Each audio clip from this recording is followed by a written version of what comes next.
Attention, attention, la Covid-19 continue de sévir. Pour vous protéger et protéger les autres, vaccinez-vous. Vous êtes âgé de 18 ans et plus, vous pouvez recevoir les doses des vaccins contre la Covid-19. Vous avez 12 ans et plus, le vaccin Pfizer peut vous être administré. Alors faites le geste qui sauve. Rendez-vous dans les postes de vaccination implantés dans l'information sanitaire de votre arrondissement et de votre commune ou appelez le 136 pour tout renseignement. Les vaccins contre la Covid-19 sont sûrs, efficaces et gratuits. Pour tout savoir sur l'épidémie de coronavirus au Bénin, rendez-vous sur le site web www.gouv.bj/coronavirus. Ceci est un message du gouvernement de la République du Bénin.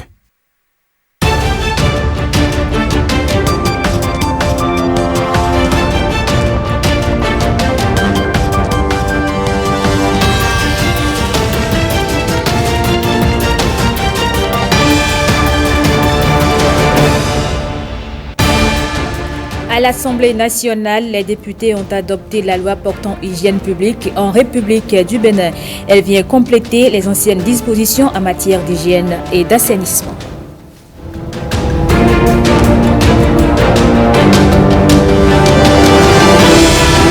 Les cantines scolaires ont considérablement réduit le taux d'abandon dans les écoles. Dans 25 communes du Bénin, les écoliers reçoivent quotidiennement un repas chaud. Nous ferons le constat à Kandy.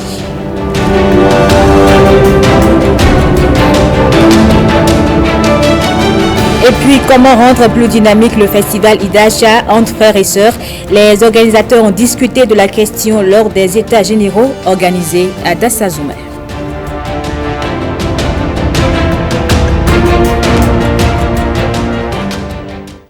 Bonjour à tous et bienvenue dans ce 13h. Les députés ont voté à l'unanimité la loi portant hygiène publique en République du Bénin. Cette loi vient compléter les dispositions de celle de 1987 relatives à l'hygiène publique et aux défis actuels de la société béninoise en matière d'hygiène et d'assainissement. Nathalie Doris Oulabi.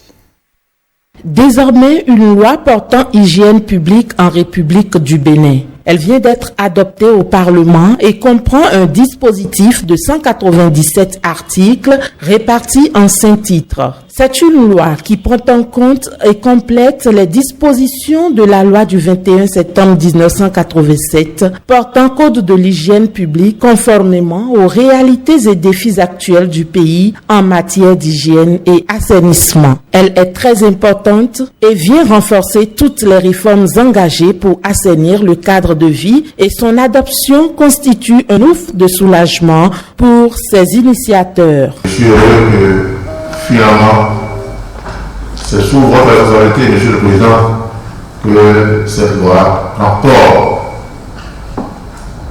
Vous êtes à saluer, véritablement à saluer. Mon collègue a demandé, moi, d'avoir comparé cette initiative-là. Et je souhaite qu'ensemble, on peut se dire que la 8e législature a fait œuvre utile.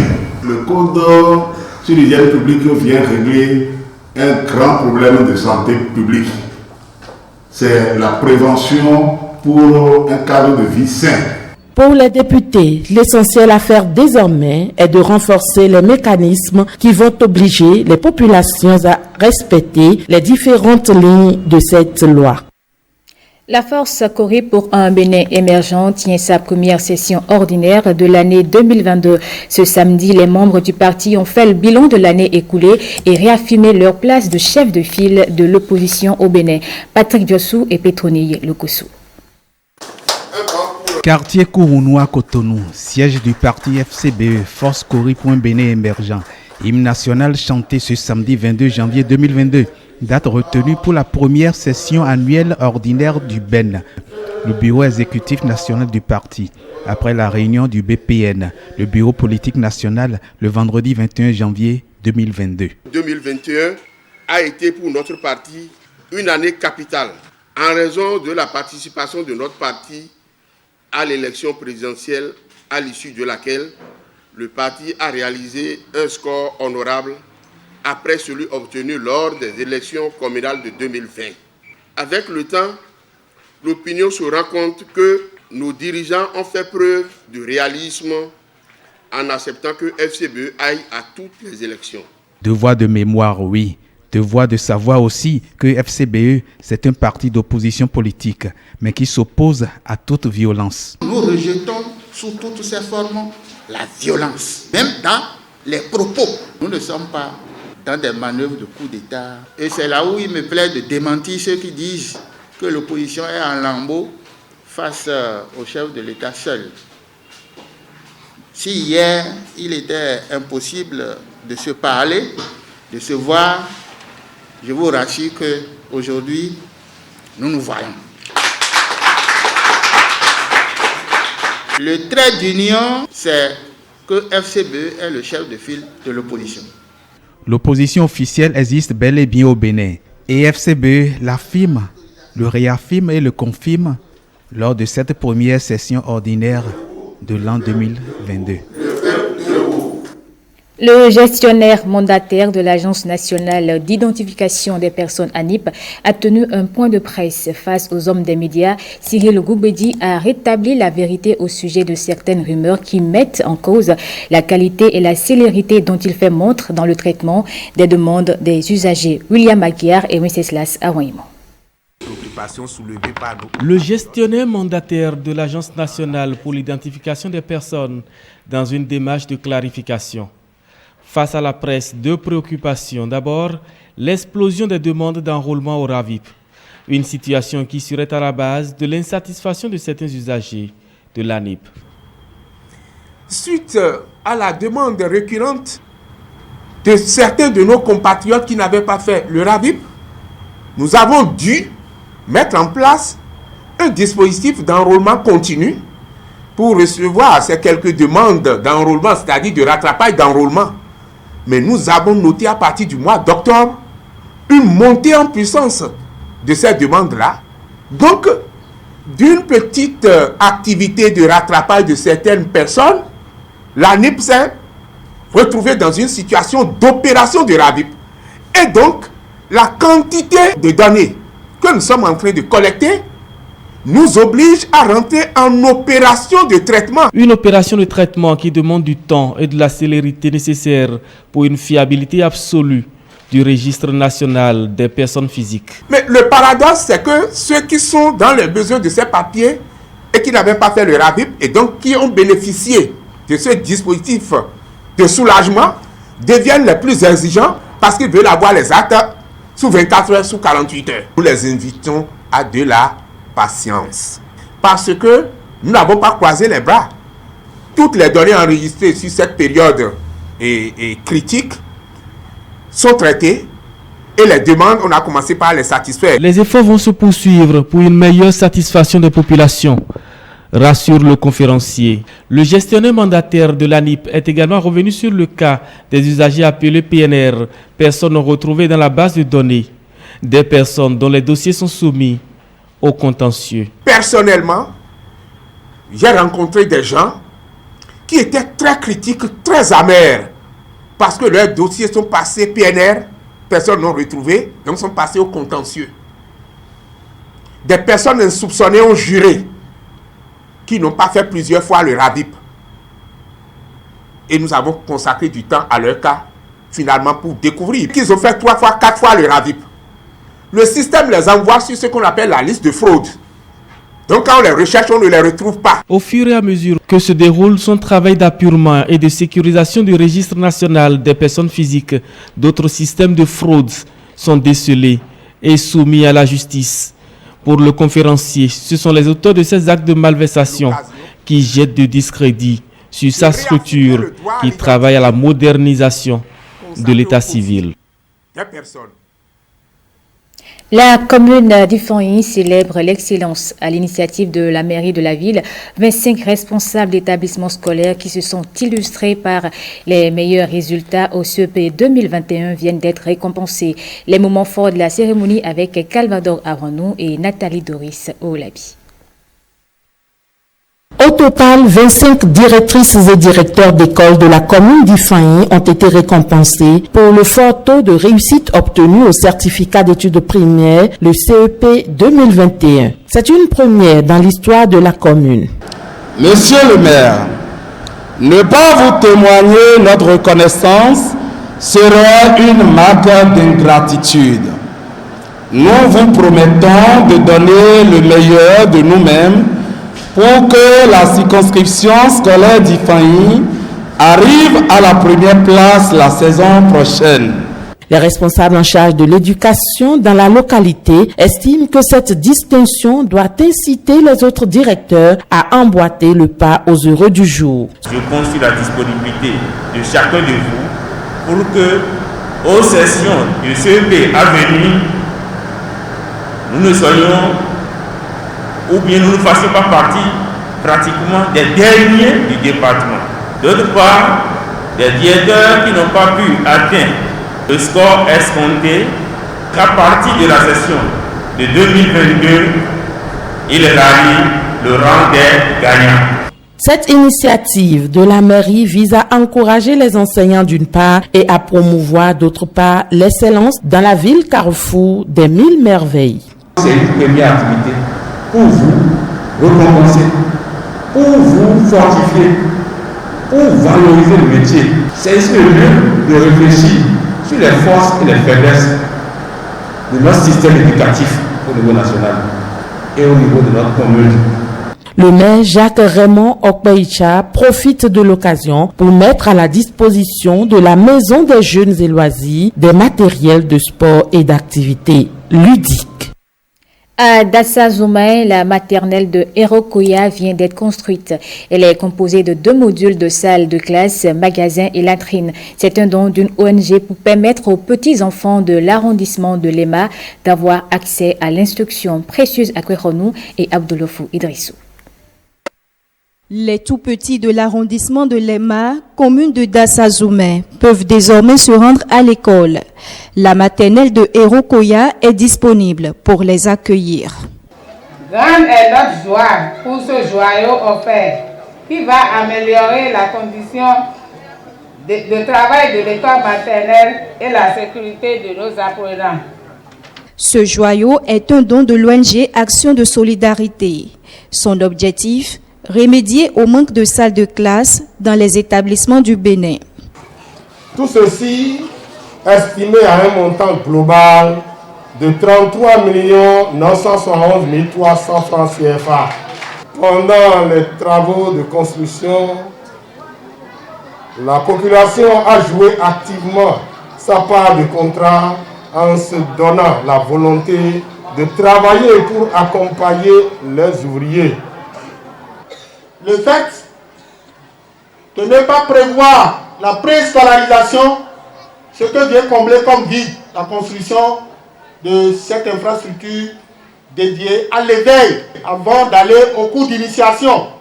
2 salles de classe, magasins et latrines, un espace offert à ces enfants qui déjà sautent de joie. Les enfants de l'école maternelle de Okoya sont contents de ce joyau. Nous promettons un bon entretien et c'est maudit. Et souhaitons longue vie à cette association. L'ONG Action de Solidarité milite depuis quelques années pour la scolarisation des enfants et le maintien des jeunes filles à l'école. Je vous le disais en titre, au Bénin, la mise en place de cantines scolaires a permis de réduire le taux d'abandon scolaire. 89 000 écoliers dans 25 communes reçoivent quotidiennement un repas chaud. Dans ce reportage, Baudelaire Kanchili nous emmène à Kandi, dans le département de l'Aliborie, pour faire le point de ce programme à ce jour. Pour une éducation de qualité et le maintien des enfants à l'école, le gouvernement béninois s'est évertué pour le renforcement du système d'alimentation scolaire par le truchement de la nouvelle formule de la cantine scolaire au Bénin. Dans l'Aliborie, la mise en œuvre de ce projet a résolu d'énormes problèmes liés à l'éducation. Avant la cantine scolaire, au début, si on avait 100 élèves, jusqu'à la fin de l'année, ça a diminué. S'il y avait 100, jusqu'à la fin de l'année, c'est 50 on retrouvait à l'école. Maintenant, avec l'arrivée de la cantine, l'effectif de 100 est allé jusqu'à 180. Et comme les enfants ont l'habitude de rester à midi, ils ne rentrent plus après le déjeuner. L'effectif ne diminue plus. Les enfants restent là, ils sont contents, ils suivent bien les cours. Au CI, par exemple, avec l'arrivée de la cantine, j'ai constaté près de 5 ans aujourd'hui que l'effectif augmente au CI de jour en jour. La cantine scolaire nouvelle génération maintient les enfants à l'école et augmente le taux de scolarisation. En témoignent les statistiques que présente l'Alébourie. Le département compte comme 6 communes. Dans les 6 communes, nous avons 342 à école cantine. Nous avons 141 écoles à Banikwara. Nous avons 42 à Gobounou. Nous avons 39 à Kandi. Nous avons 41 écoles à Karimama. Nous avons 29 écoles à Manaville et 50 écoles à Segbana. Toutes ces 6 communes comptent 342 écoles. En septembre, nous étions à un effectif de 49 791 écoliers. Vu ce que la cantine apporte, le taux de scolarisation, actuellement nous sommes à 54 405 écoliers, soit en 2 mois une augmentation de 4 000 écoliers. Et pour la bonne marche de la cantine, les superviseurs sont sur le terrain au jour le jour. Avec la direction départementale de l'enseignement primaire, ils assurent le suivi des cantines, de la mise en place des vivres dans les écoles jusqu'au service des repas aux apprenants. Il y a appui suivi et il y a appui contrôle. Lorsque nous venons en appui suivi, c'est pour venir voir l'effectivité des cuissons dans les écoles. Donc nous mettons tout en œuvre pour que la cuisson ou bien le fonctionnement de la cantine soit effective. Lorsque nous descendons dans les écoles, nous regardons le stock. Nous voyons le stock. Est-ce que la quantité est encore disponible pour anticiper sur le temps afin d'éviter des ruptures. Parlant de la cuisson, il y a des règles à observer dans les écoles, plus précisément dans la cuisine. Il y a 5 éléments sur lesquels il ne faut pas léser pour l'hygiène. Il y a la matière, il y a le matériel, il y a le milieu, il y a la méthode et il y a la main-d'œuvre. Nous allons dans les écoles pour contrôler l'hygiène sanitaire, l'hygiène vestimentaire, la propreté, l'assainissement environnemental dans les écoles. Parce qu'il faudrait que ce que les enfants mangent, nous puissions savoir qu'il y a de l'hygiène dans tout ce que les bonnes dames sont en train de faire. C'est une initiative qui a été saluée dans la plupart des écoles du département impactées par le dit projet. Les femmes du regroupement d'aide et d'action du Bénin se réjouissent de la construction des marchés modernes. Au détour d'une manifestation, elles ont témoigné leur reconnaissance au chef de l'État et lui ont présenté les vœux pour la nouvelle année. Les précisions avec Simon Vignon, Ariel Metaou et Ghislain Poguet.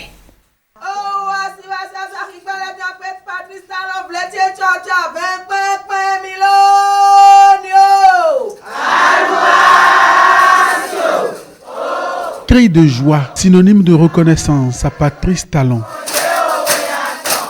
Le groupement d'aide et d'action des femmes des marchés du Bénin manifeste son soutien au chef de l'État pour la réhabilitation et la construction de marchés modernes sur tout le territoire national. Nous, les femmes des marchés, sommes réunies ici aujourd'hui pour exprimer notre joie et témoigner notre gratitude au chef de l'État pour tout ce qu'il a réalisé dans nos marchés. C'était également l'occasion pour la coordination des présidentes des marchés secondaires de Cotonou de présenter les vœux de la nouvelle année à Patrice Talon. Nous profitons aussi pour souhaiter à son gouvernement nos meilleurs vœux de l'année 2022. Les présidents des marchés promettent de faire bon usage de ces infrastructures. Les acteurs du festival Idacha se sont retrouvés à Dassazoumé. Ils ont tenu des états généraux et ont fait un bilan à mi-parcours. Entre frères et sœurs, ils ont discuté des améliorations à apporter à ce festival pour le rendre plus dynamique. Le point avec Précieuse Akweronou et Abdoulofou Idrissou. Le festival Idacha, revisité par les fils et filles de la localité. 10 ans, ce n'est pas chose facile, hein. On a eu à traverser des périodes critiques, de beaux moments aussi. Il fallait s'asseoir pour étudier, évaluer tout ce qu'on a fait dans les 10 ans, quelles sont les orientations à donner au FACI prochainement pour qu'on puisse vraiment évoluer, pour que tout le monde soit satisfait. Nous avons fait 10 ans d'expérience de FACI traditionnelle, je le dis comme ça, mais nous avons dit qu'il fallait que nous arrêtions pour réfléchir. Ensemble, avec les acteurs culturels et les artistes, ils réfléchissent à l'amélioration des prochaines éditions. Je voudrais, au nom du ministre de la Culture et des Arts, vous féliciter pour votre attachement à la culture Idacha. Le festival Idacha, vieille d'une dizaine d'années, continue de souffrir de quelques insuffisances, notamment le manque de financement. Nous avons du travail à faire en ce qui concerne la mobilisation des ressources. Ça, c'est le grand défi. Mobiliser vraiment les ressources autour du festival, les ressources humaines, mais également les ressources financières. C'est le moment pour moi de remercier sincèrement tous les membres du comité préparatoire qui ont travaillé d'arrache-pied pour apprêter et rendre le plus fluide possible, mais également le plus agréable possible, le déroulement de nos travaux. Le festival Idacha est une rencontre annuelle de partage d'expériences linguistiques, artistiques, culturelles et culinaires. L'ambition première de l'organisation de ces états généraux est de renforcer les bases du festival pour plus d'adhésion et d'implication des filles et fils Idacha.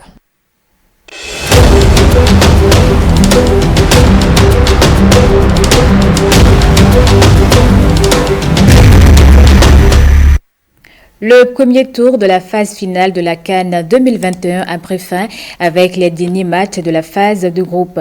Avant le coup d'envoi des huitièmes de finale ce dimanche, la division des sports vous propose de passer en revue le bilan de cette phase de poule pleine de rebondissements. Blaise Adampo. Un tour et puis s'en vont. Les champions d'Afrique en titre perdent leur couronne déjà. Les Fennecs étaient pourtant considérés comme l'équipe injouable avant cette CAN 2021. Mais rien ne s'est passé comme prévu. D'abord, un match nul à la surprise générale face à la Sierra Leone, puis 2 défaites contre la Guinée équatoriale et la Côte d'Ivoire. Même situation pour le Ghana, sorti dès la phase de groupe. Un nul face au Gabon et 2 défaites face au Maroc et aux Comores. Cette phase de groupe a été difficile pour les cadres du continent, notamment le Sénégal, l'Égypte, le Maroc, la Côte d'Ivoire, la Tunisie et le Cameroun, pays hôte de la 30e édition de la CAN. Le Nigeria a su voler son groupe, mais ce qui saute aux yeux des connaisseurs du football, c'est la qualité de jeu des Nigérians. Les Super Eagles ont fait du 3-sur-3. Très peu de gens avaient misé une pièce sur une qualification de la Gambie et des Comores pour les huitièmes de finale de la CAN 2021. Et pourtant, les grands novices de cette édition s'en sortent haut la main. Si les Comores ont fini 3e avec 3 points, ils ont surtout bénéficié de la formule en vigueur depuis 2019 pour faire partie des 4 meilleurs 3e. Les Scorpions ont su saisir leur chance dans le groupe F. En compagnie de la Tunisie, du Mali et de la Mauritanie, les Gambiens s'en sortent avec brio. Ils finissent d'ailleurs invaincus. 2 victoires face à la Mauritanie et surtout face à la Tunisie, 1-0 à chaque fois et un nul face au Mali. Les Scorpions, qualifiés avec 7 points, s'offrent le droit de rêver. Dans cette CAN 2021, 36 matchs ont été disputés pour seulement 68 buts marqués, ce qui fait un ratio de 1,88 buts par match. Avec 7 buts inscrits, le Cameroun détient la meilleure attaque de ce tour, alors que le Sénégal est la meilleure défense avec 0 but encaissé. Mohamed Salah, Sébastien Haller, Sadio Mané, tels étaient les buteurs attendus avant la CAN au Cameroun. Mais pour l'instant, ils sont tous derrière Vincent Aboubakar. Le capitaine des Lions indomptables caracole en tête du classement des buteurs. En véritable renard des surfaces, il a déjà planté 5 pions en 3 matchs. Les huitièmes de finale débutent ce dimanche 23 janvier avec 2 matchs, Burkina Faso-Gabon à 17h et Nigeria-Tunisie à 20h.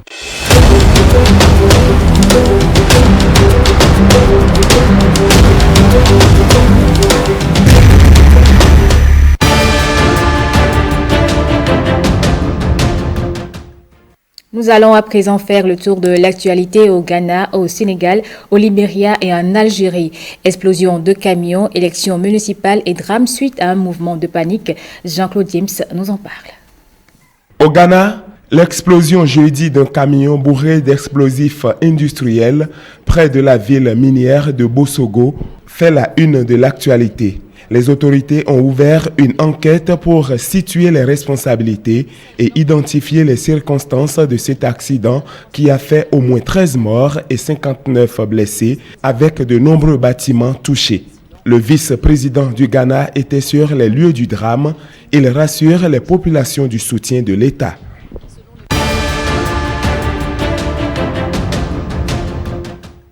Au Sénégal, ce dimanche 23 janvier est un grand jour pour les citoyens qui doivent désigner les nouveaux maires. À la veille de ce scrutin qui constitue un premier test électoral pour Macky Sall depuis sa réélection, les populations expriment leurs attentes. À Dakar, bon, pour certains, c'est bien entretenu parce qu'il y a des espaces verts, il y a la sécurité comme dans la ville à Dakar. Mais par contre, au niveau de la banlieue, on ne trouve pas tout cela. On attend aux maires qui seront élus de pallier à tout cela. Si demain, à Dakar, on a un maire opposant de l'État, que l'État laisse ces maires travailler, quelle que soit leur position politique.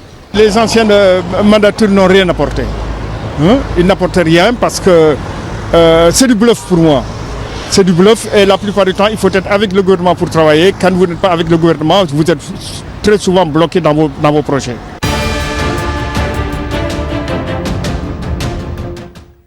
Au Libéria, c'est une foule qui s'est amassée devant la morgue d'un hôpital de Monrovia. Ces personnes, encore sous le choc, tentent de récupérer le corps de leurs proches décédés la veille dans un mouvement de foule dans une église de la capitale.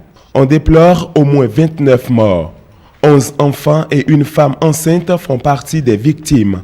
Le mouvement de panique a été créé par les bandits qui dépouillaient les fidèles à la sortie de ce programme.